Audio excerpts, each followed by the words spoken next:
ក្រសួងដែនដីបានចាប់ផ្ដើមចែកបានកម្មសិទ្ធិជូនអតិថិជនបរិយាលេងនវត្រាដំណាក់កាលទី3ចំនួន2463បាន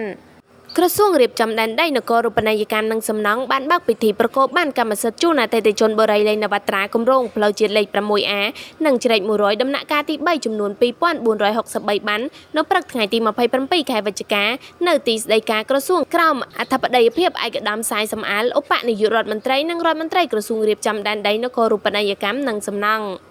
ឯកឧត្តមសាយសំអាលបានអំពាវនាវសូមការអភ័យទោសចំពោះបញ្ហាដែលកើតឡើងកន្លងមកនិងបញ្ជាក់ថាក្រសួងកំពុងខិតខំដោះស្រាយបញ្ហាឲ្យបានរហ័សនិងទូលំទូលាយដើម្បីធានាបានថាអតិថិជនទាំងអស់ទទួលបាននូវសិទ្ធិកម្មសិទ្ធិពេញលេញលើផ្ទះនិងដីឡូឯកឧត្តមបានលើកឡើងថាក្រសួងតែងតែចង់ឃើញប្រជាពលរដ្ឋមានដំបូលផ្ទះជ្រកមានជីវភាពសុខសាន្តនិងមានប្រាក់ចំណូលសមរម្យឯកឧត្តមក៏បានផ្ដល់អនុសាសន៍ឲ្យអតិថិជនរស់នៅជាសហគមន៍ល្អដោយគិតគូរអំពីផ្លូវទឹកភ្លើងបរិស្ថានសុវត្ថិភាពនិងការដាំដើមឈើនៅក្នុងកន្លែងទីរស់នៅក្រសួងនឹងបន្តសហការជាមួយក្រុមហ៊ុនបូរីនិងធនាគារដើម្បីធានានូវលំហូរសាច់ប្រាក់និងជួយឲ្យប្រជាពលរដ្ឋទទួលបានអត្រាការប្រាក់ទាបសម្រាប់ការបង់ថ្លៃផ្ទះនិងដីឡូ